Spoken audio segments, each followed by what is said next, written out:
All right, ladies and gentlemen, welcome back to CSL. Today we're bringing you RIT versus Arizona State. Who are we? I am Golgiep, and joining me is Carlton, and he actually has some Hello. insider info on potentially one of the undefeated teams going into the playoffs this season. Potentially, we'll see. Potential. Well, I would like to clarify. So, we're talking about our boys, RIT, Rochester Institute of Technology, or as I like to call them, the Rochester Institute of Ownage.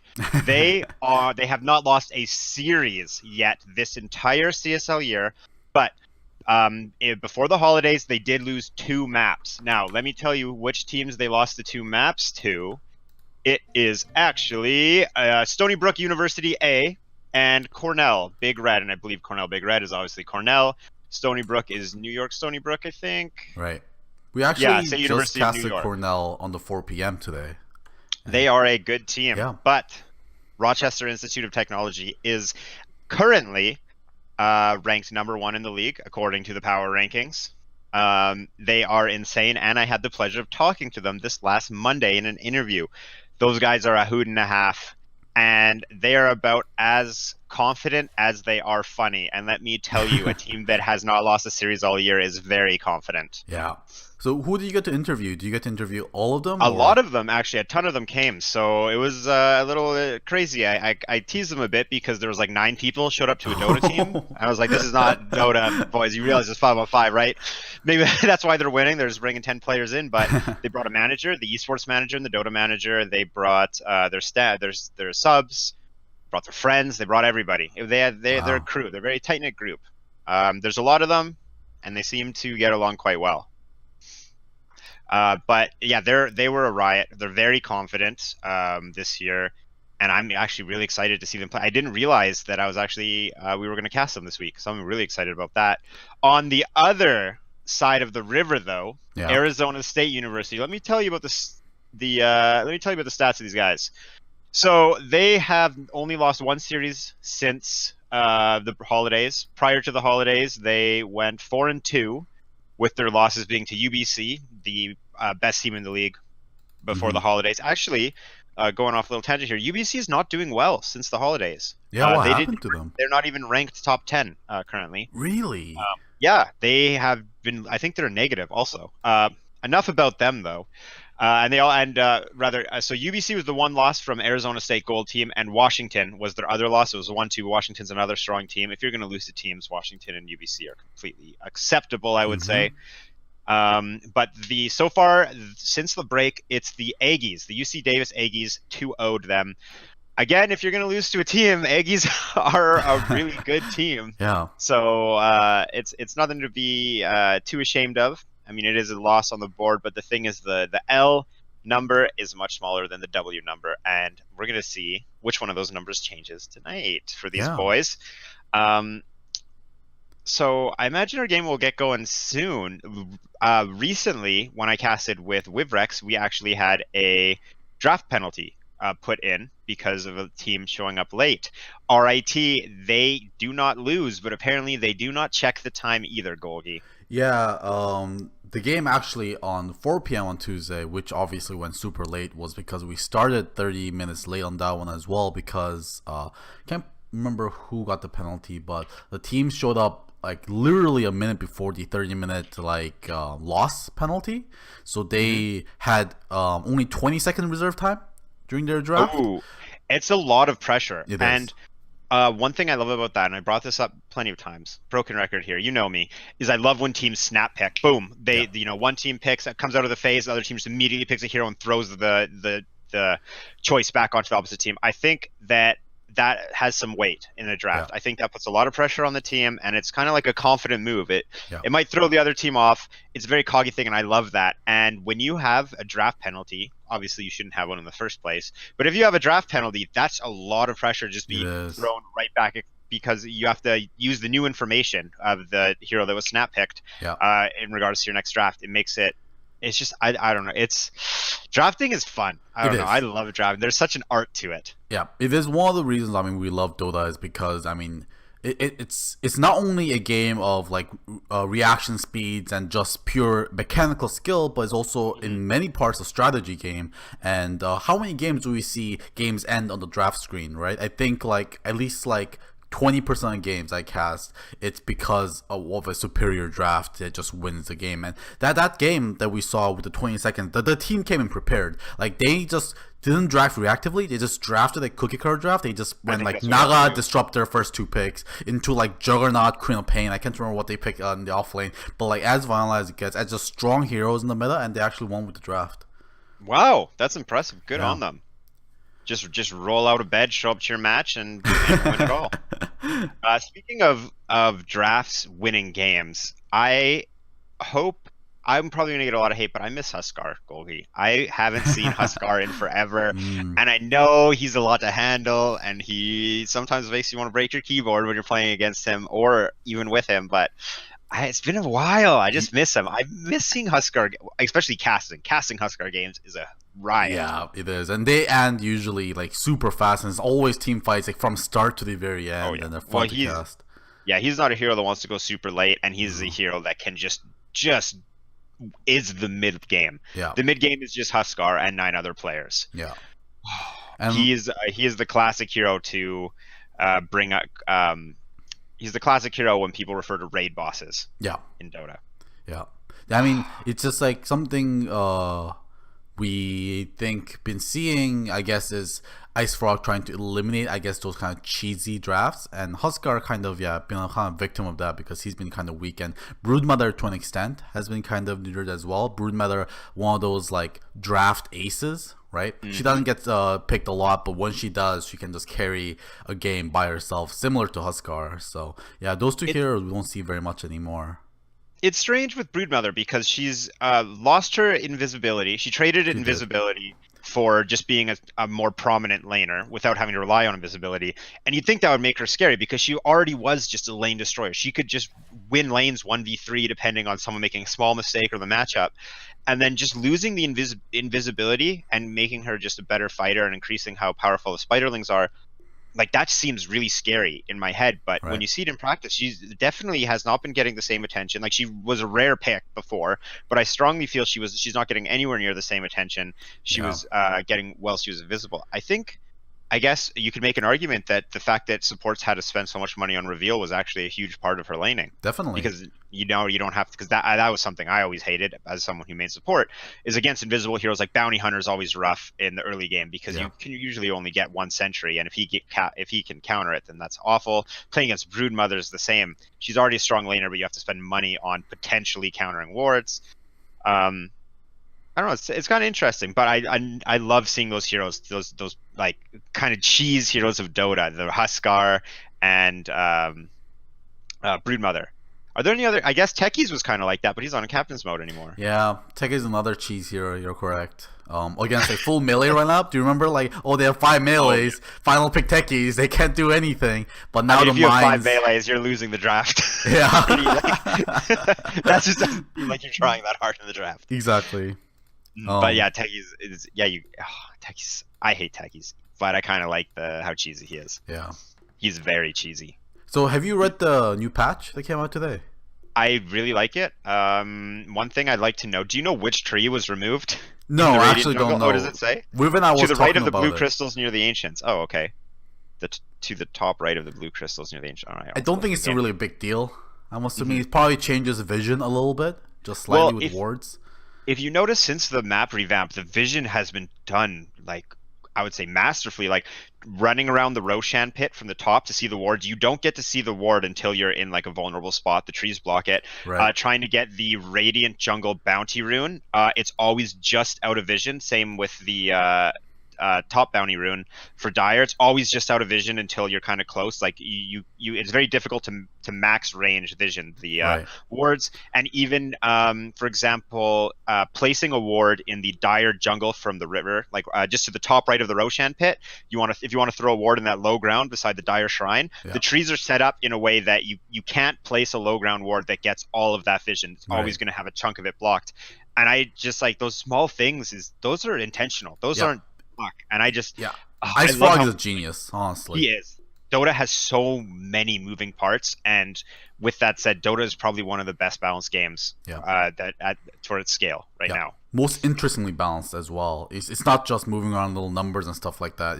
Moving around like trees like that, like to block off vision. That's like super intentional, super hard to just kind of like think about. And having an asymmetrical map, like every other MOBA, I believe, has a symmetrical map as well. So that's really hard to balance. Han is a Dota clone, so we'll let it slide. Does Han even exist anymore? Is that still a thing? It does. I played it actually a couple months ago. It's actually really fun. It's like turbo mode. It's neat. It's like actually just turbo mode was the real game. Like you just fight. Games are quick. It's insane. All the heroes just do so much damage. But they should nerf or buff Bombardier though. I was sad to come back and have one of my favorite heroes was garbage. Is that equivalent to Dota? No, he was one of the... So Han, back in the day, the Han heroes that were unique to Han were actually really good. Right. And then something happened, and then all the Han heroes were terrible. I think maybe the marketing team took over, because every time there was just a point where all the new heroes that were unique to Han were just insanely overpowered. Right. But there was heroes like, maybe if you ever dabbled in Han, but like Puppet Master, Chipper, Bombardier were all huge ones. That were added early on and were actually really well designed heroes. Right. I played like 3 games of Han, and I played Queen of Pain with all 3 games because Wretched Hag, sorry. Yeah, I knew how she worked, so I just played that and then just built Lincolns and Orchid and just played her exactly like I played in Dota. Nullstone and Hellflower, sorry, just to get your terminology correct. I remember like Steam Boots. That's Power Treads. Yeah, So just recently, within the last year, I finally have converted fully to Dota. I started playing Dota in 2011, but until then, I still called Lincoln Sphere Nullstone. Before that, I called Boots of Speed Post Haste. I called Power Tread Steam Boots. Those ones were the bad ones that I just never really seemed to get around to. But I always use the terminology for so long. Finally, I fully converted to Dota. And my friends will stop making fun of me when I say Nullstone instead of Lincoln Sphere. I mean, especially as a caster. People will call you Han trash. They'll just am though. I can't deny it. I mean, I came from League, so I'm no better. I'm actually probably worse. You're much worse. Well, I can't actually. I might need a caster partner. Oh no! I'm going to get fired. It's okay. CSL does League as well. No, I actually have not touched League in 4 years. I will be so lost. Phew. I kind of have played League, and by that I mean one time my roommate was on the phone in a game, so he did the keyboard and I played the mouse, and I just like ran around in lane because there's no turn speed. So instead of like running back and forth, I was like, I can go everywhere. There's no turn speed, and then I was feeling good because I hit 3 last hits in a row. Nice. And then I went to try and deny a creep. And I don't know why, because I didn't even have the keyboard. I was just using the mouse. But I clicked on the creep. I remembered you can't deny, and I walked away. And I said, I'm not playing this game anymore. My roommate got mad at me because he's still on the phone. But that's my experience playing LoL. Yeah, last hitting on League is also a lot easier as well. That's one of the biggest. Because I was like I was a diamond player in League when I moved over. And is that a big deal? That's like... The correct 4 answer or is no. 5K, for like 4.5 to 5K ish. Okay. So I was decent. And I was playing it, but like what the 2 hardest things to get used to, as you said, turn speed. Actually, 3 things: turn speed, cast point, and last hitting. Last hitting is so much more harder than Dota. Obviously, because it's weird. I think it throws a lot of people off when, especially if they play like a hero like Clinks or Crystal Maiden, where they just have strange, very slow, or even Drow before level 6 attack animations. And another thing in League is you also use your spells a lot more often. Like mana costs in that game are a lot smaller, and mana regeneration happens a lot faster. So you can spam skills to like clear lanes, which you can't do in Dota in the early levels. Anyways. Going to draft. Stop talking about a trash game. This is a good game here. We have RIT on the Radiant here, and Arizona State on the Dire. Ooh, look at RIT's flag. That's sleek. That's simple but well done. That is scary as well. That is a predator on that flag. Yep. That is a fierce kitty. And look, Arizona State is slick. That's fancy. Yeah, that's well done. It's cut out properly and just got those pitchforks. I love RIT. My God. Oh, I mean, Hard not to be biased for a team that's undefeated. Even harder not to be biased for a team that bans Omni Knight, bans Tinker. Let's go. Give me another hero. I don't want to see one more RIT, and I'm in. Who do you want to ban here now? I'm trying to think even. I would say PL, but he's been changed since the nerf. Lycan, I'm still kind of fine with. Oh, well, there. Yeah, I'll take it. There's the Lycan as I say it. Tusk, great first pick. That's a fun hero to watch. I'm happy with the bans. I'm happy with the pick singular so far. Yeah. So RIT gets to respond with 2 first picks. They kind of were frazzled going into the game, so maybe I would expect them to use potentially even some reserve time, but I don't like it when teams use reserve time in the first phase. There's Rasta. All right, classic, easy pick. That doesn't reveal anything. Strong laner. Fits into the meta well. Lanes and pushes. What more can you ask for a hero right now? Yeah. Josh Allen, of course, one of the heroes that was nerfed in the patch prior to this, not this one, but he's still very strong because he still has auto attack damage, which I think was the reason to pick him, and also his ulti, which is insanely good. Yeah, works in the lane, and then he beats towers down. If that's all you really supports do right now is help win the laning phase and make some space so you can take towers. So Naga Siren is a hero that I've seen super often she's getting nowadays. picked up. And there's another classic, position 5, position 4, instant pick from AZ. I actually really like Brewmaster right now. Going into the mid game, it really feels like those early fights are worth so much because getting early map presence is important because teams have drafts often have so much momentum that if you can just get ahead in the mid game, you can just keep that pressure on, keep going, and just outfarm the team and take the game pretty early by controlling their map. Brewmaster's a hero where he hits R and kind of wins you a team fight. Yeah. It's very hard to screw up a Brewmaster ult as long as you get it off, assuming you know how the hero works and you can micro it. It's not like your first time playing. Yep. Brewmaster ult is high impact. It has a pretty long duration. It's going to win you early team fights, and that's why I like this hero right now. I've seen even, what's the item? The discs? Aeon Disc, yeah. Aeon Disc get picked up on Brewmaster from time to time in the late game when he has a hard time getting his ultimate low. And once you have that item, it's basically impossible to stop him from getting it up. It makes a ton of sense on that hero. Aeon Disc just makes sure you always get your ult off before you die as long as it's off cooldown. Yeah. And that's what the hero does, because usually what does he blink? Slam. I don't even know what his Q is called. His ground pound slam. Thunder. And then also, no, that's Thunderclap. I think it is Thunderclap. Is it Thunderclap? I can check right now. I never play it, if you can't tell. Thunderclap. Yeah. It is Thunderclap. Okay, cool. I just guessed because that's a popular move in World of Warcraft / Warcraft universe, and it looks similar. Yeah. Just great. Stomp on the ground.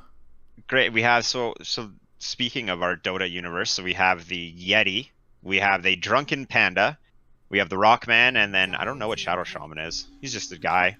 Wasn't he a troll? I'm assuming he was a troll. He must be a troll. Well, yeah, he would have been a troll in Dota. And the Fairy Dragon. Yeah, Did you know? This is a pretty well known, but some people don't know. Puck is loosely based off Shakespeare's Midsummer Night's Dream. Sure, I mean, he actually makes a few references to Midsummer Night's Dream actually on his voice lines, actually. So I didn't know that, but that makes sense to me. Mm-hmm. Yeah, there's a character called Puck, a little trickster, from it. There you go. I played Dota before I read the play, and I got very excited for that. I was like, oh no, and then you kind of like, they actually like this Puck, the voice lines, it makes sense. Right. Right. And Ancient Apparition goes great with Tusk, not just because they're two icy heroes, but they do have quite a lot of synergy. Cold Feet needs someone to be locked down at least a little bit, and Ice Shards offers that. Can Ancient Apparition cast spells from inside Snowball the same way Tusk can cast Ice Shards from inside Snowball? I don't think so. It's a good question. I was going to say, if you could get Cold Feet off during the Snowball, that's really strong, but regardless, if you get Cold Feet off after the Snowball, Ice Shards will set it up on any hero except for, say, a Puck who can roll away, or not roll away, a Puck who can jaunt away, or an Earth Spirit who potentially gets his roll off. But if you get hit by a Snowball, it's very difficult to get your roll off because Tusk can just run in front of you. Right. You probably want to bring 2 heroes though, because I guess Earth Spirit could kick someone away and roll. I don't know. Fun hero. Some good roamers. I think we're going to see some early action. Yeah. And Ancient Apparition also has lots of synergies as well. Usually we see Ancient Apparition Void. That's a popular combo. We don't see it all the time, but They're That's good the combo. classic. Yeah, and then I seen Ancient Apparition, Hello. Chaos Knight as well, because getting Chilling Touch to all those illusions can It goes on the hurt, Chaos Knight illusions? I didn't know that. or something like that. I believe. Oh. Maybe. Don't take my word on that. Well, Chaos Knight is a carry with us. There Oh, you go. there it is. Golgi, excuse you? You doubted yourself. Yeah, and then obviously the stun from Chaos Knight you can go up to 4 seconds as well, which sets up Ancient Apparition abilities very well. So yeah, it's a classic combination we saw. Actually, was watching Epicenter NA finals right now, which was Optic versus EG, and EG just drafted this last game. So that's where I was getting it from. So Oh, interesting. From the big boys. so maybe they were watching as well just before they went live, because that game just happened. Wait, last so hour. who do you think the RTZ is of Arizona State? I can't remember who's their mid laner. Kavo? All right. So let's see if Kavo can live up to the expectations. You copy EG, you got to do it. You got to keep up to the boy RTZ himself.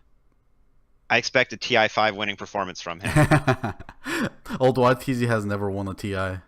Feels bad, man. So Shadow Fiend picked up from RIT. RIT's got big egos. They got big skills.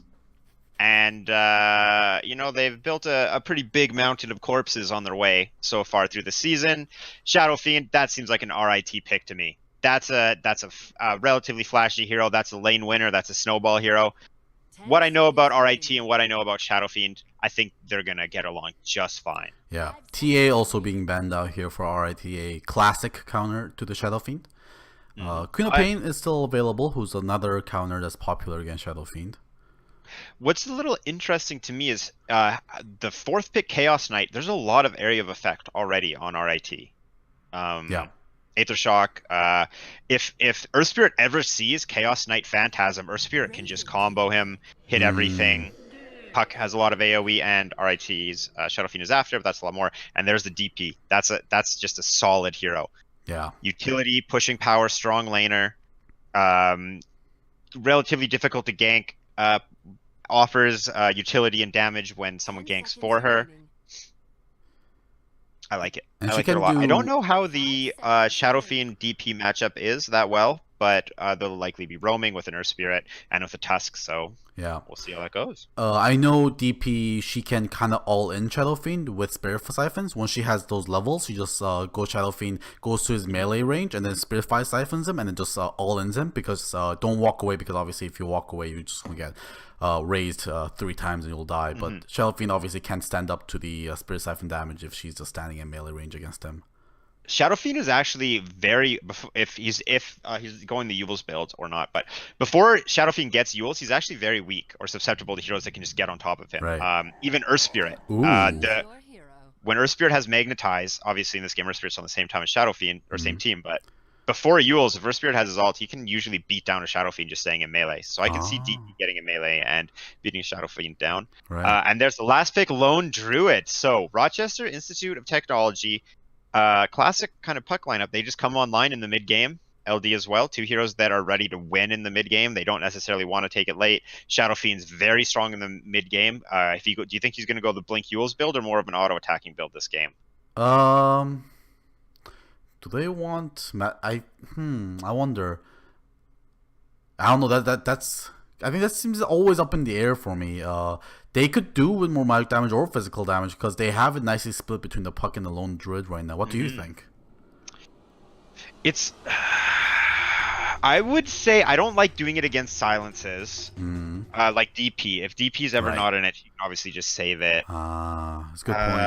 I kind of don't like it this game. Right. I would like to see a BK fighting build, because especially against Cold Feet, AA even has a way to deal with Shadow Fiend. He'll probably get his ult off, but he'll get stunned after.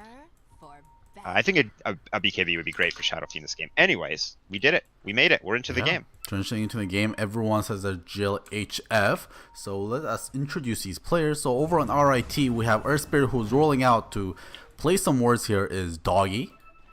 On the Lone Druid is going to be Eradicate with him and that Panda Bear that Bulldog loves to use. We got Evident playing the Shadow Fiend. Got position 4 playing the Puck. That is not position 4. And Wirt playing Shadow Shaman. On the Dire, Arizona coming to take down the Kings. Kavo, Ancient Apparition. Enthos playing the Panda, gonna split it up. Killian, speaking of splits, gonna split into many scary horsemen, playing Chaos Knight. Tusk, the fancy roamer who I love to watch, being played by Simply Make Love. And I actually have DP muted, being played by Air Sean. Hopefully there doesn't come biases or something like that because of your pub games. That's too funny. I love this. That's hilarious. I'm going to reconnect real quick because I have a camera bug, but I'm ready to get into this game. Yeah, I mean, nothing happening right now anyways. Just good old wars coming out. There's going to be a slight contest here over on the bot for that bounty, but not very hard here. That's going to be taking, looks like 2 bounty runes apiece. The top bounty rune actually hasn't been taken yet. Hopefully Killian can come and just snatch that up for himself. What do you think of the new bounty rune change? I really like it. Oh, right. This is the new bounty, so it gives 40 gold over to the entire team, yeah? Yeah, so everyone on the team gets 40 gold. It also gets rid of, like, the kind of question on who should take it. Yep. And, for example, like, Wisps would want to take it if you had a Wisp on your team, so that's something you had to consider. Or if you invade, who gets it. I mean, in pro games, that's not a big deal, but in pubs, obviously, people have broken items over smaller things than missing a bounty rune. Right. So I do really like it. Right, yeah, it takes away that kind of like, my support took away my bounty and I'm going to throw the game type of thing. And yeah, these bounty runes are worth a lot. Oh, they actually look different. That's kind of cool. And, yeah, the first ones do. It's really cool. And they're going to find it. Yeah, that is worth 200 gold actually at the beginning of the game. So it's very important to pick that up. In the mid lane, there's going to be a rolling onto Airshun, but it is a Spirit Siphon. So yeah, it's hard to gank the DP as you mentioned in the draft phase. The DP, yeah, she can help when someone ganks for her. She has Panda's actually taking a lot of damage bottom. Jeez, Bear Rasta Shaman. That's a very rough lane.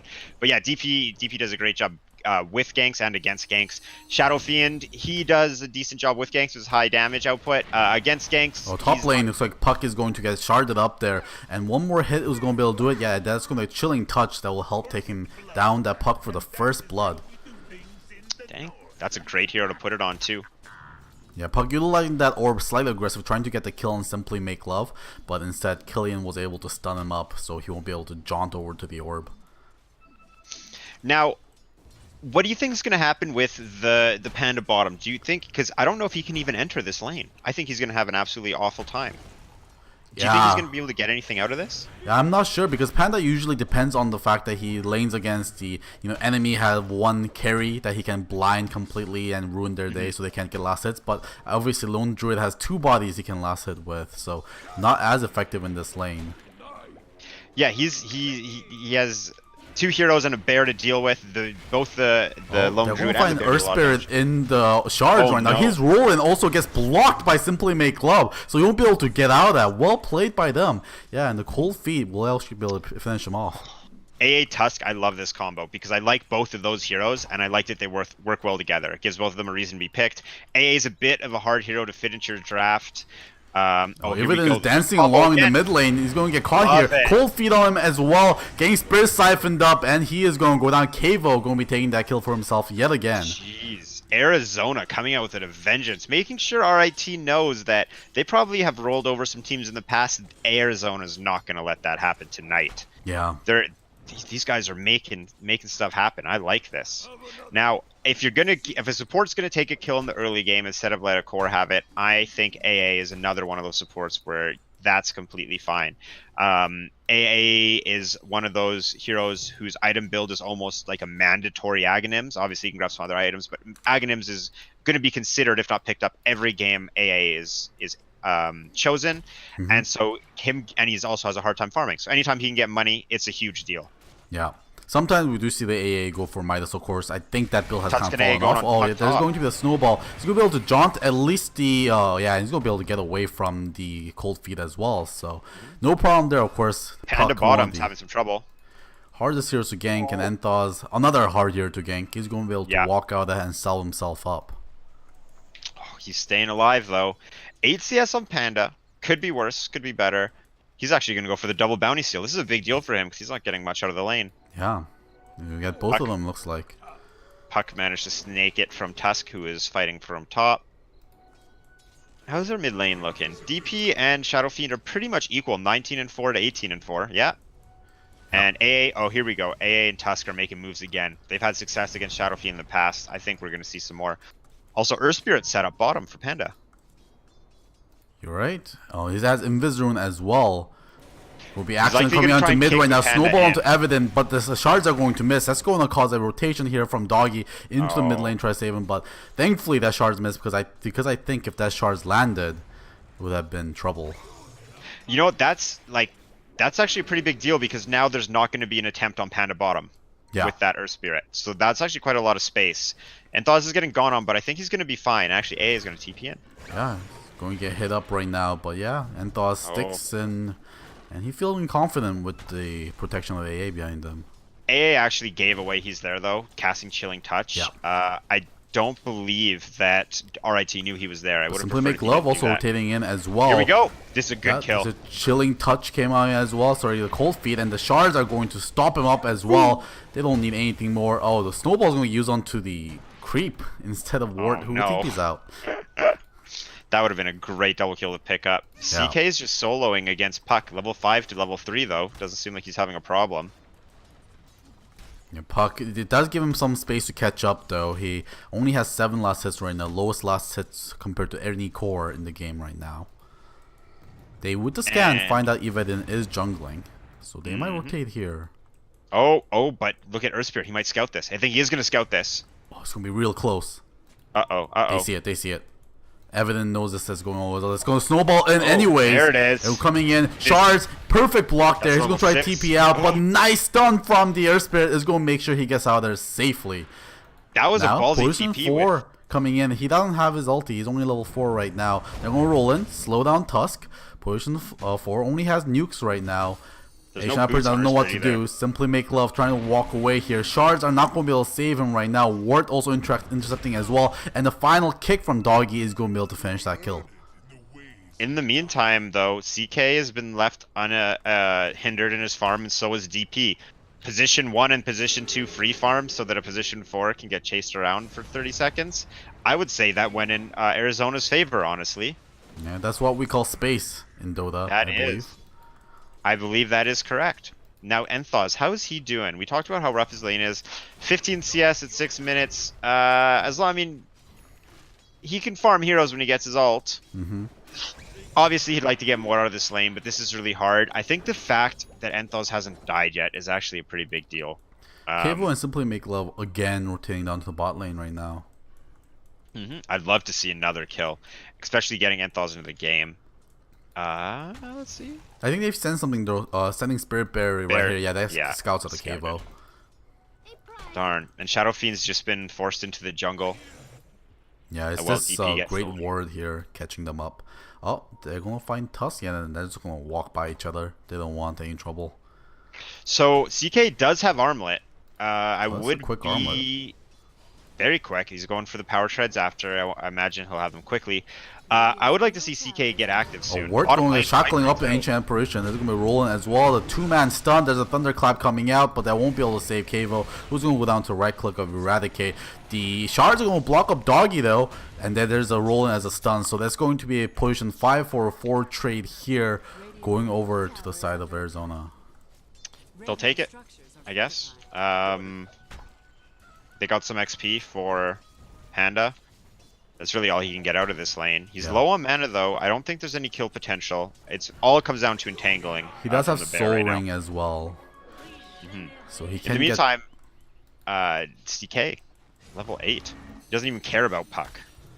Yeah, he regenerates a lot of health now, thanks to that. Actually, Puck's wasting spells top. Yeah, oh my god, the crit! Can he find one more? There's going to be the nice phase out to be able to dodge that. Meanwhile, Doggy gets air shot in the mid, but Killian is going to be able to finish the kill on position 4. So kills happening mid and top. Killian getting a solo kill. Of course, that was a gank from Doggy being able to find air shot in the mid lane. Bot lane now, there is going to be a shackle up on the Tusk, but Ward is the one that's going to be in trouble. He's going to get smacked down by Enthos. Simply Make Love actually getting the last hit with his glove right there. Those chilly fingers, he just got melted. Yeah, DP, Puck getting killed, CK getting a solo kill is a big deal, but your DP dying is also a big deal. Yeah.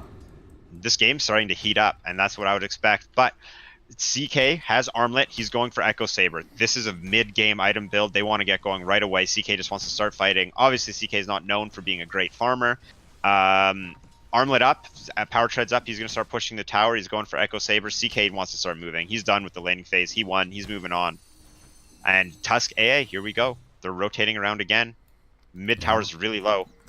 Under smoke this time. AA leaned away. RIT they find Doggy.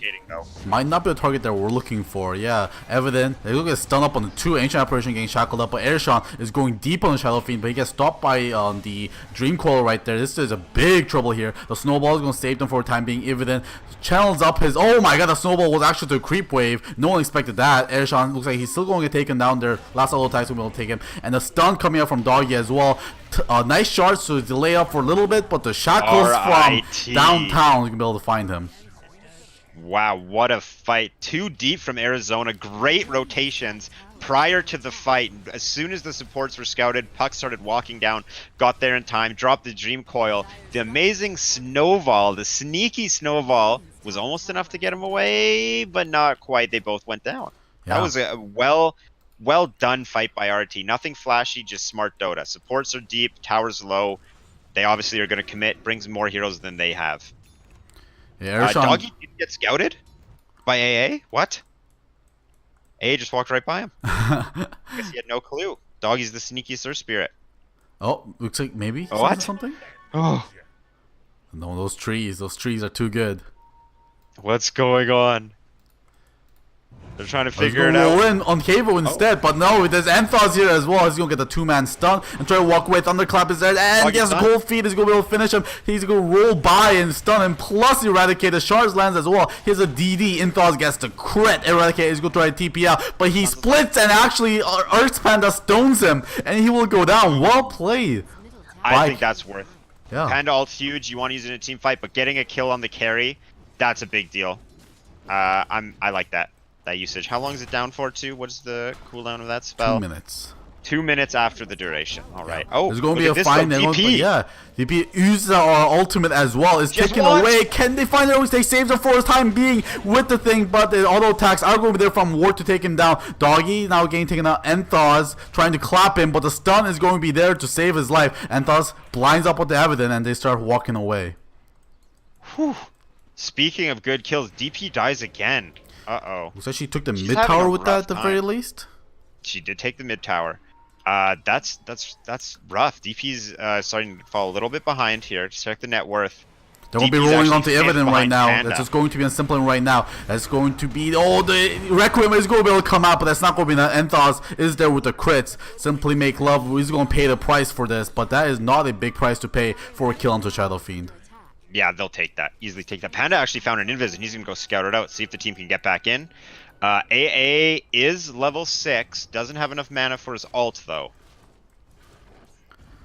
They might find Eradicate here, but someone's trying on the map quite heavily. Someone's a little bit... The player is not happy about that death. That's Shadow Fiend right there.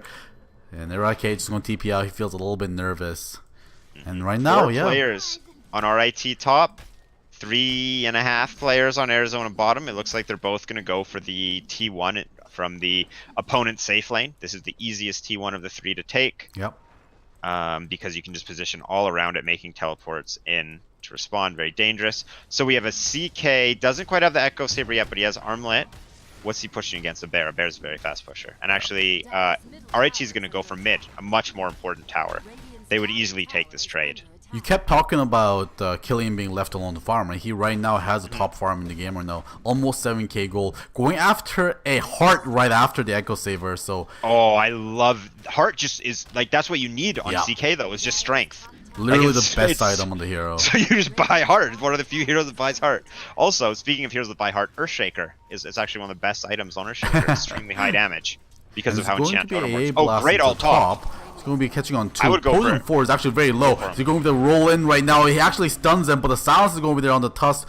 So we won't be able to get more damage going on. Ward TP's in and hexes onto Enthos. Enthos won't be able to get the split off. Yeah, the stun isn't there in time. Ward is going to die for that. but can they find more here? Doggy tries to roll in. There's going to be a roll and TP as well. Eradicate TPing out as well. They're going to be both A-okay. So. And the tower. Oh, you're right. And the tower, those serpent wards, of course, after killing the panda, also kills the tower. And that's a 5-man rotation plus a kill and a tower. Mm-hmm. But CK is Phantasm and wards are down. I wouldn't be surprised if they want to group up on Arizona and make something happen. CK has Echo Saber now. I really would love to see CK just start hitting exclusively heroes at this point. I don't know if RIT will be able to handle Chaos Knight unless they are able to focus him or burst him down. I think it's time to employ their most powerful weapon and just sow some chaos on the Rochester Institute of Technology. Sow some chaos on their win streak. Yeah, for sure. Puck right now only 40 gold away from the Blink Dagger. Ooh, that's a big pickup for Puck. Yeah. Especially being able to get on top of Phantasm. Look at CK just roaming around by himself. He's ready to make space. He is quite farmed. 8k gold right now. This is someone who feels like they need to win games by Evident. themselves. He Oh, finds this Evident. is a great pickoff. He's going to Phantasm TP. it up, and then he's going to bring him in. It's very low. One more hit will do it. There is the shards that are going to finish him off. No surprise requiem for you, sir. Evident says spam is well played, and he is not very happy about that death. I mean, I said I wanted to see CK become active with the team. I was a little bit off. He just didn't need the team. He just became active and killed the mid player by himself. Yeah, that's and you it. mentioned Shadow Fiend kind of weak before he picks up his Yules, and that's exactly what happened there. Yules isn't even going to help him against the CK, though, to be honest. True. If Phantasm comes out beforehand. That's very true. Yeah, this is what I like. And I think Arizona knows now that they can just put the pressure on. What is, like, Shadow Fiend's in no position to fight. Puck has a Blink Dagger, but no damage from anything but spells. Puck's actually getting gone on mid. Yep, there's going to be Ice Blast, which is going to land, and the punch is going to finish him off. Kavo, the one actually to pick up that kill. Those icy mid-tower combo. goes down, but look at this. They're going to take a T2 top. Look at these cores. That's just an Getting exorcism. spam pinged by Puck.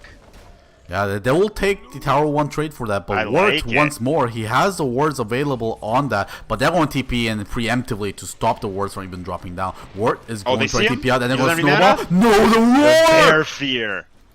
Well played, Bear Man. Yeah, Eradicate with a great micro, saving his support. He was back at base. He didn't even have to care, but he did. What a good man. So DP went Hood of Defiance first, is going into Yules. I like that. That is a build that's just going to let her stay alive, which is all DP has to do after she hits R. I feel like this DP is just going to kind of outclass the Rasta right now in the sense that Shadow Shaman's going to want to cast... Oh, here's a smoke by Shadow Shaman.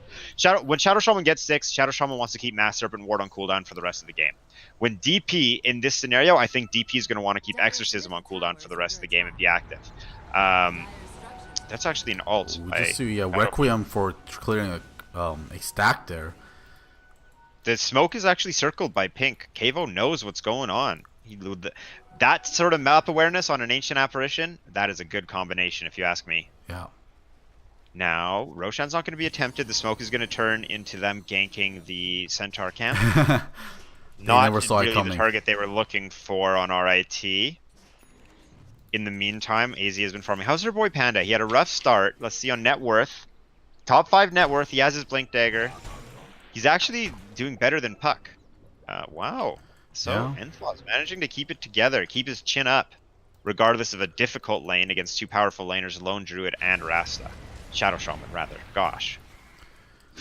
Slowing down a little bit here, but Killian pushing down the bot. Well, I think RIT's scared of Killian. It's just wherever Killian goes, RIT can't be. Simply Make Love might be in a little bit of trouble. Maybe Airshen. They're all pushing up around there, but meanwhile on the top, there's Tower's going to go Bear. down, though. Yeah, Bear's going to be top lane and work go. there as well. So there's going to be a tower trade at the very least. Are they going to be TPing in? No, not yet. If Arizona gets this fight, I think they win, because RIT's too split. Yep. They but find RIT the tower. might be able to get out. So looks like they're going after the Bear here. That's their target at the very least. So 300 gold. Yep, going to be a tower trade for a tower trade plus the Bear pickup for Arizona. But Puck actually got the T1 mid, which wasn't taken yet. I didn't even realize. I just saw Puck get a tower kill and be mid, and I was like, what? I guess the T1 hadn't gone down yet. Yes. So pretty good trade here for RIT then. Finding themselves two towers. Take it. I mean, keeping up. Right now it seems like both these teams want to win in the mid game, but Arizona's in a better position to do so. So if RIT can keep trading even, that's wonderful. Going into late game though, I would have to favor Arizona. Definitely I would favor Arizona going late. So this is looking good for them. I think RIT, they have the coordination. I think they're going to look to make a play as a group. They have a Blink Dagger now on Shadow Fiend. My only concern with RIT is Radiance on Spirit Bear as well. There we go. I was going to say, with Puck having a Blink, that's a no stat item. Radiance or Shadow Fiend having a Blink, that's a no stat item again. That's a lot of money spent on 0 stats. It's nice to see a big pickup like Radiance on Bear, classic item for him. And it's also going to mean that at least someone on RIT is spending their net worth on damage and not just on utility.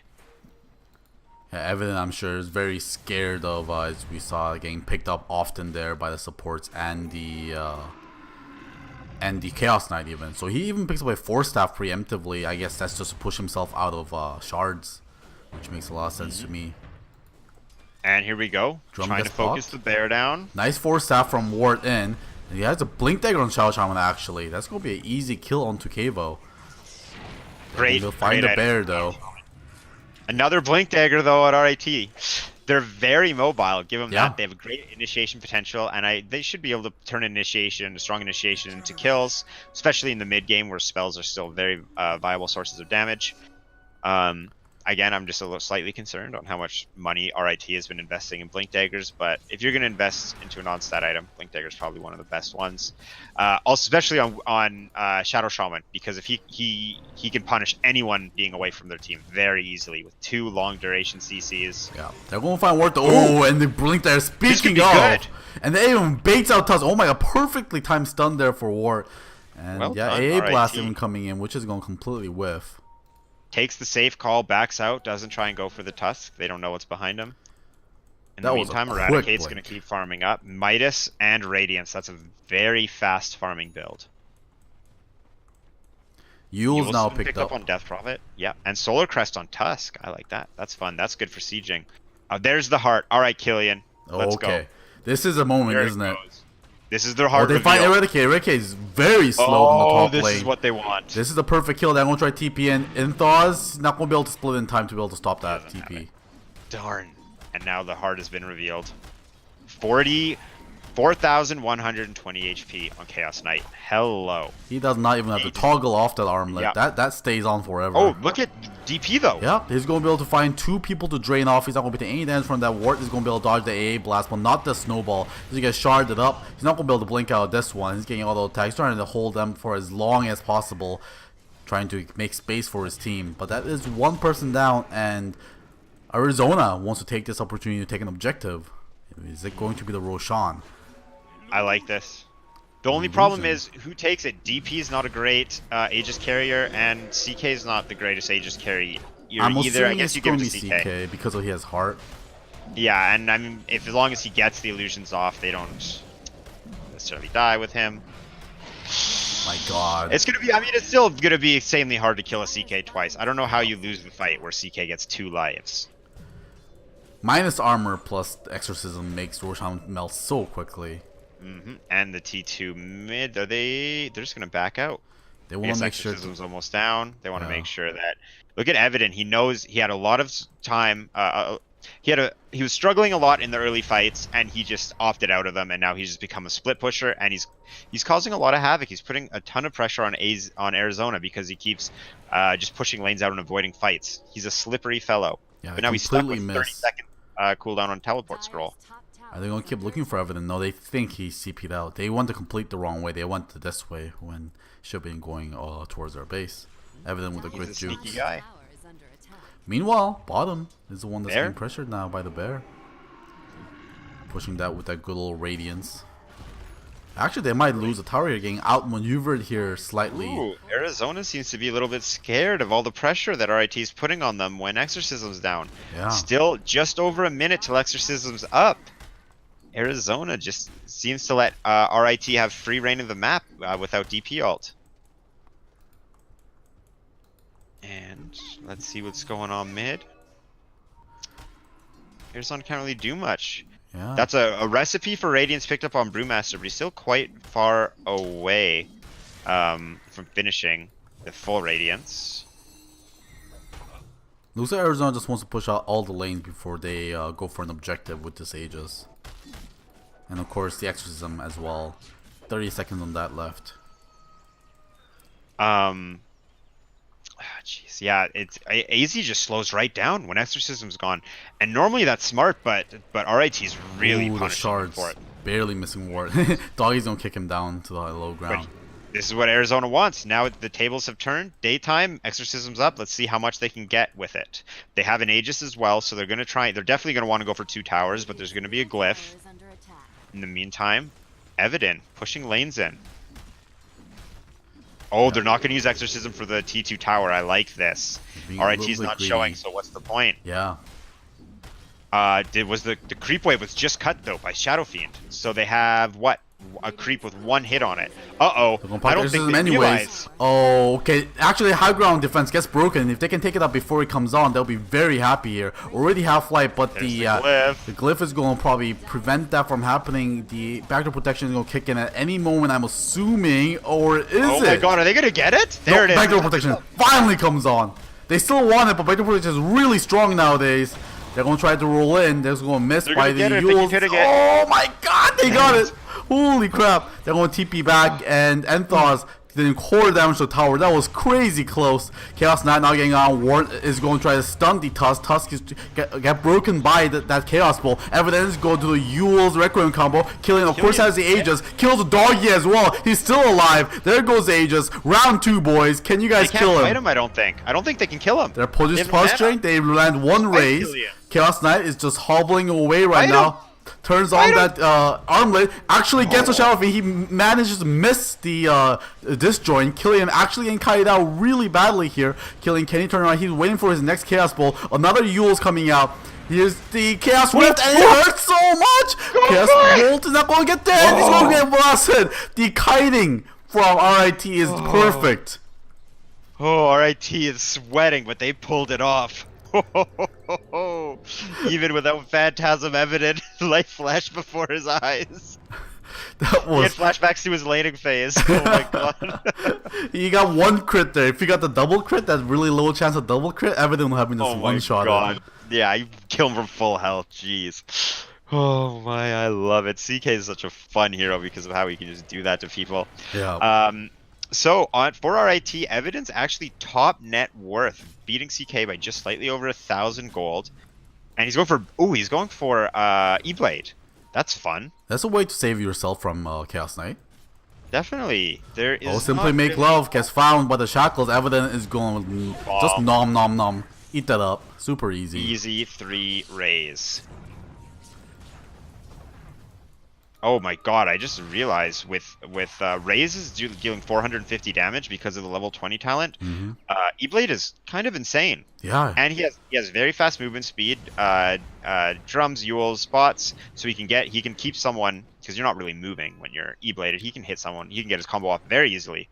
Yeah, I mean, as much as you can solo kill with Yule's Requiem, he can also now solo Q with E-Blade Raze combo. Now, of course, he can utilize that agility to his fullest potential. 584 movement speed. Jeez. Right. He's getting 7.6% additional move speed from his agility as well. It's a lot of agility on that hero. They're going to be able to find the Death Prophet right now, and the E-Blade comes out doing huge amount of damage, and there's a Requiem. She doesn't stand a chance. Bye-bye. RIT is looking real good right now. Force staffing to Yules onto Tusk as well. He's trying to snowball, stuns him for a second. Oh no, that shard traps him in the trees! No! Nature, why? Wow, I have never seen a trap like that. That was incredibly sad. So, okay, good. I was just going to make a comment, but Death Prophet has a BKB queued up. Yeah. I think that is correct. And there it is. BKB is queued up on Chaos Knight as well. There we go. I like that. I don't know how they're going to be able to deal with Evidin outside of team fights being able to... unless someone tags in to save you, Evidin, you know, he has a gun right now. He can just take out anyone he wants. So I don't know when it happened. So it looks like RIT was able to take down the bottom tier 3 of Arizona.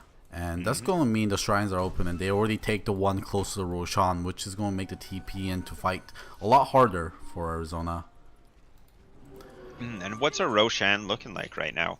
1 minute They and respawn 60. in 1 minute 15 seconds. Aegis did get used in the kite show we saw. Killian, I don't think Killian's happy with how much the game has slowed down. I think Killian wants to stay active, and DP not having her ult, Arizona doesn't want to fight. DP being dead, obviously Arizona doesn't want to fight.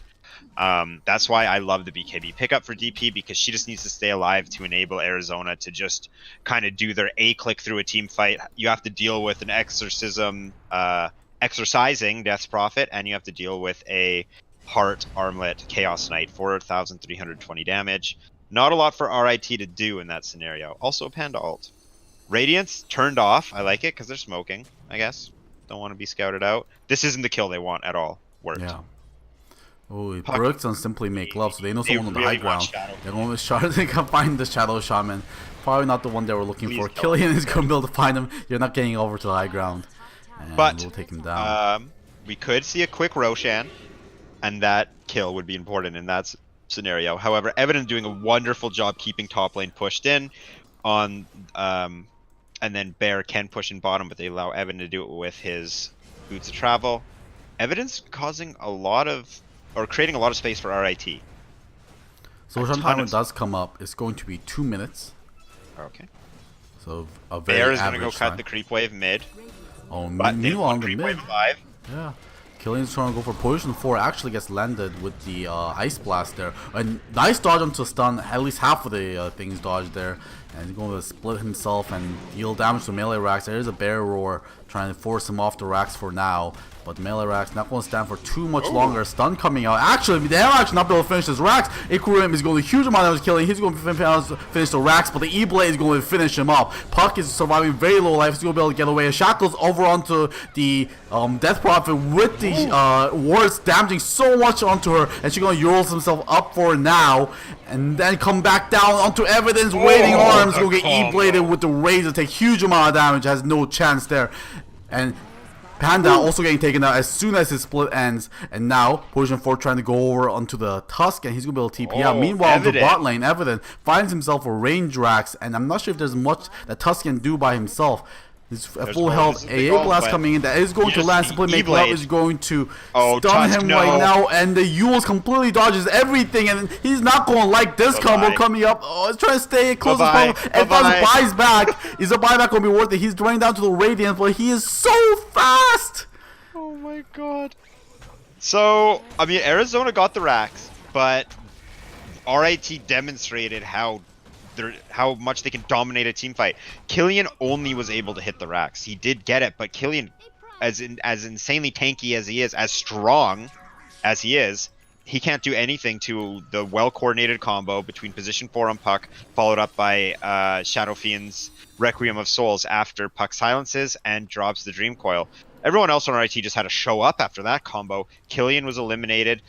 Full duration shackle on Death's Prophet. RIT played that extremely well, even though they did suffer a loss of the ranged barracks. They turned it into lane. They're going to find Panda. He's silenced up. He has no chance. Even cooldown on Prowling Split. That's a dieback. No buyback. They're gonna push with this or take Roshan. I would expect them to push though. They know he doesn't have a buyback. They can get some easy objectives. Spirit Bear, of course, very good at pushing. Serpent Ward is up in 14 seconds as well. Ooh, Ward's blinking backwards. I thought he was gonna attempt his luck at the Death Prophet there. Probably not a good idea. So there's a gem on Ancient Apparition to make sure there's no more sneaky maneuvers from RIT. Although we have seen Evident all game being extremely slippery. Evident's going for bots 2, followed by Moonshard. He's just having fun at this point. BKB's picked up on Chaos Knight. That's what we were talking about. And DP has BKB as well. All right, AZ is on the back foot, but they're not out of the game yet. And with 2 BKBs picked up, respectively for each core, Arizona's ready to rock and roll. I could see them taking a fight. It almost feels like, if we get a real team fight here, whoever wins it could win the whole game. What's the buyback status looking like? Buyback status is Shadow Fiend and CK of the main players here both have it. Yeah. Actually, no longer on Shadow Fiend. Yeah, he just gave buys it up. out Boots of Travels level 2. He'll be able to farm very quickly though. Let's see what happens here. Roshan's up, and it's going to go down, actually, by RIT. There's an ulti, but it's not going to do anything. AA Blast is going to freeze them up right now, but... Cheese as well. Oh, it's still the Valentine's Day Aegis. I love it. Aegis gets picked up by Puck, and the cheese goes over to the bear, I believe. Oh, who picked up? No, cheese is actually on the Puck. Gives it over to the Air Spirit. Nice. Hungry, hungry Earth Spirit. And now Arizona's just waiting. Yeah, they're in a very difficult position right now. RIT looks like they're just going to take advantage of the Aegis and farm. They are grouped up. Maybe they'll go for a push. They could just play it safe. Like, I think the smart play is just use up maybe 3.5, 4 minutes of the Aegis farming, knowing that Arizona's not going to leave the base. But knowing RIT, that's not what they're going to do. They're just going to go fight. I'm certain of it. Mark my words. So Shadow Fiend did hit level 25.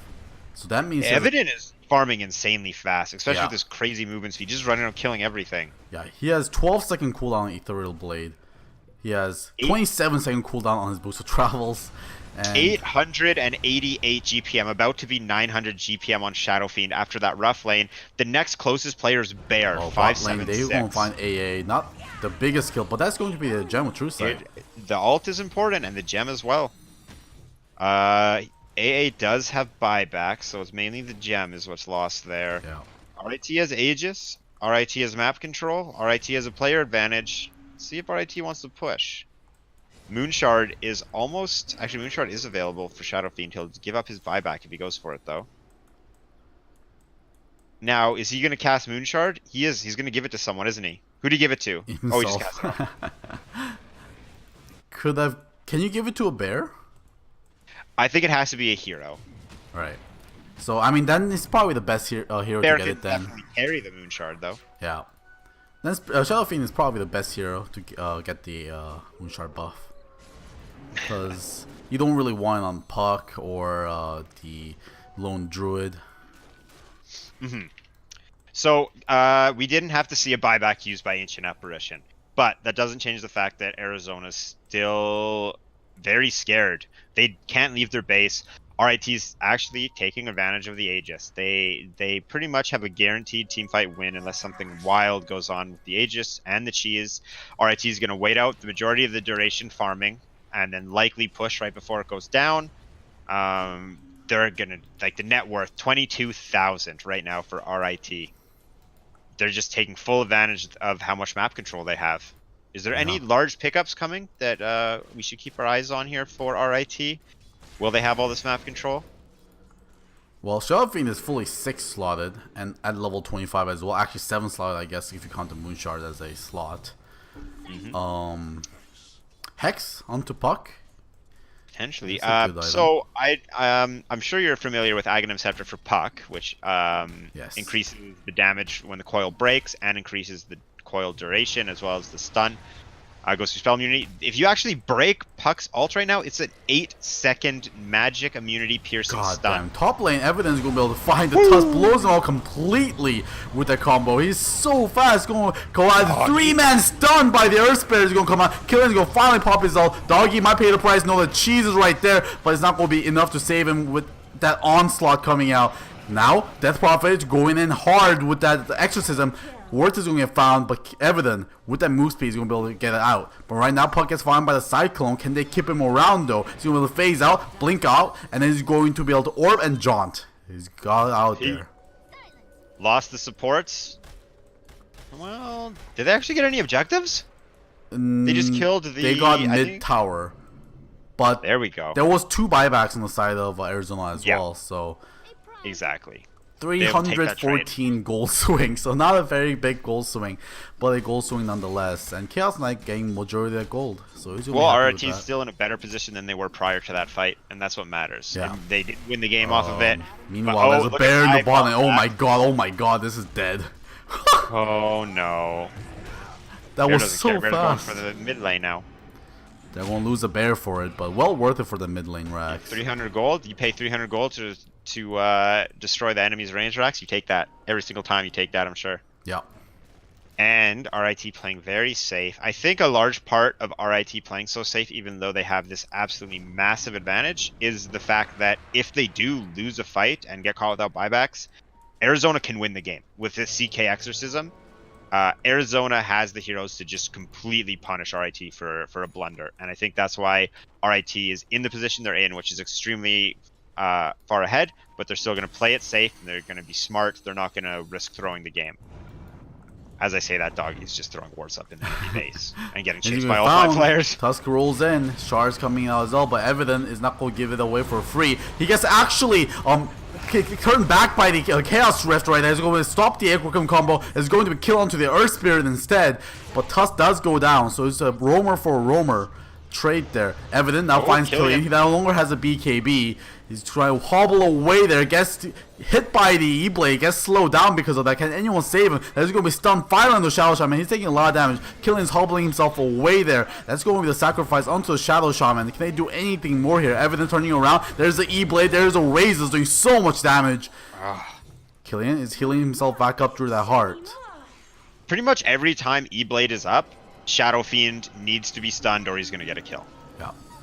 Like, there's not really any avoiding it at this point. Shadow Fiend just gets a kill. What's the cooldown on E-Blade? 6 seconds. Every 6 seconds, I guess, is actually... Nope, 3-second cooldown on Raze. Yeah, Shadow Fiend's very scary. Scary carry. So it's kind of interesting there, that Reality Rift, piercing spell immunity, pulling away the Shadow Fiend away from the Tusk to be able to get that full Requiem of Souls combo. Of course, that meant Killian ended up taking a lot of the Requiem damage, but that's a kind of cool interaction. Yeah, I feel like that is not the trade you want. Yeah. Unless Tusk can pull something crazy out with that. But it does allow Chaos Knight to Reality Rift, obviously, through spell immunity, which isn't necessarily always going to be during a Requiem channel. He can also pop BKB before he does that next time, so he doesn't take damage from the Requiem. Yeah, Killian, just showing how hard he is to kill. Tons of damage coming out from RIT, but Killian managed to stay alive, back out, and Heart heals him right back up. Now, now it looks like Arizona is feeling better. They're actually leaving their base, which is something I like to see. It's always frustrating to play a game where you're stuck in your base. Arizona is able to get a bit of farm here. Roshan may spawn in 35 seconds. What does CK want next? An AC. That makes sense. Very classic pickup. So Lone Druid's about hit level 25 as well. He can either go for Battlecry Grand Spell Immunity, which is nuts, or 0-second Entangle cooldown.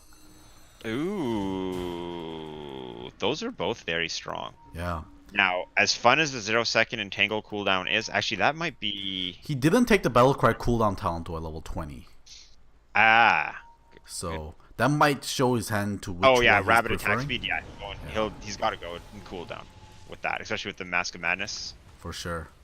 That's pretty much like, yeah, if you can get Bear on top of a hero. Oh, they're going to be able to find that Prophet. Oh, no. It's going to be able to beat KB. Silences up on the Puck, but Puck, of course, has a Yule spell to stop that. Now, again, Tusk getting found with that Requiem combo by Evident. He's going to just posture up here and walk out after killing their support. BKB is on cooldown for Evident, though. Honestly, at this point, trading Tusk for BKB cooldown might honestly favor Arizona. Yeah.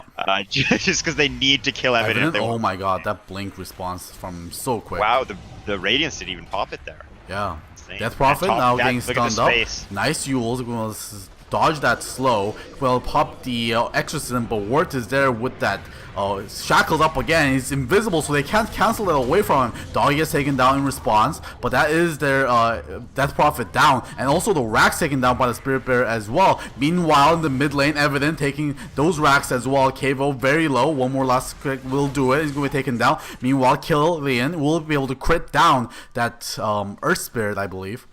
And they find Potion 4, and there's a Chaos Rift. Doing huge amount of damage. He's going to be able to go into the air with the Yules. He's not going to be able to blink out this time. The Thunderclap was on point. They know Wart is around here. He's going to be able to force himself, and he's going to be okay. But the biggest importance here is that the base from Arizona is in shambles. Only one melee racks remaining as their only home. Oh, what? Being in the position where you have 1 Rax left and you're against a Shadow Shaman. A hero that just needs to run up and press R to deal serious damage, can just die after that. Yeah. Oh Or the man, lone druid. Arizona is not feeling good. And again, a lone druid, another hero, just needs a few seconds alone with that Rax. Or how about a Shadow Fiend with 1,000 gold per minute and 29,000 net worth? Actually, Jeez. Bear with 32,000 net worth Yeah. leading the game. But any of those heroes just needs a moment alone with that Rax, and it's gone. And with it, likely the game. RIT showing why if you check out their stats page, it's pretty much 100, or it is 100% green, not a red series in sight.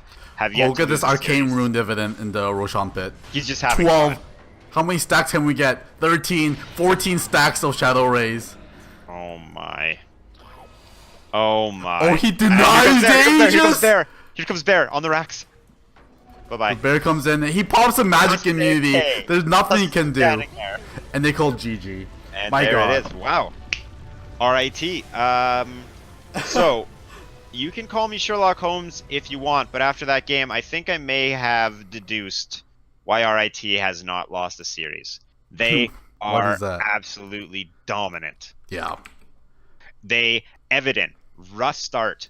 Would you, if I told you that Evident had a rough start that game, would you believe me if you just got to see the end? His 1,000 GPM, his Oh, definitely 30,000 net not. worth, his any button, he could just bind a hotkey to every one of his inventory items and just hit one of them and it would kill someone. He has E-Blade, he has Yules, he has Blink Dagger, he has BKB. He can do whatever he wants. He's going to get a kill. He just needs to hit one of those buttons and he gets a kill.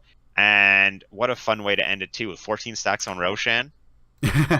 And he even denied the Aegis as well. A little bit of showboating there. Oh, I mean, when you're taking Roshan and almost simultaneously winning the game by getting mega creeps, like you're Yeah. just winning on multiple fronts, I think it's fair to say the game might have been over a little bit before the Ancient fell. Yeah, sending a message there showing how confident he is, and yeah, and that prompted the GG call from Arizona as well. There's nothing you can do to stop that bear from taking that racks, especially with the Battlecry magic immunity. Oh, absolutely nuts. He can take in the 5 seconds. It's just yeah, insane, just ridiculous. And now on the state of Arizona, they played a good game. I feel like they shouldn't have gotten the loss shouldn't have been so one-sided. The game was not as one-sided earlier. In fact, Arizona was actually leading in the early game. Great job by Kavo and Simply Make Love on the supports. They roamed around. They were extremely successful going into that game, which is actually really scary because of how well the supports did, and they still lost the game. Yeah. You almost can't expect to have another showing from the supports, another early game to go that well. Yeah. And they need it because they lost the game where it went well. What I would like to see from Arizona is Killian being a little bit more active after dominating the laning phase on a hero that does struggle to farm but can just keep the laning phase going, snowballing into mid game. And Airsean's a couple deaths, 2 or 3 deaths in the mid game, really slowed Arizona down when they were in a good spot. That prophet seemed quite almost irrelevant towards the late game. She had a very difficult time. She was picked off early game, slowing her farm down. She was picked off mid game, slowing Arizona's pushing and timing down. And when it came to late game, she didn't have the items to be able to really fight. On the flip side, Evident had the items, and he was ready to fight at all times. Yeah, that boosted travel pickup from him came out super early, and it did so much work. That was I think the E-Blade was just so fun.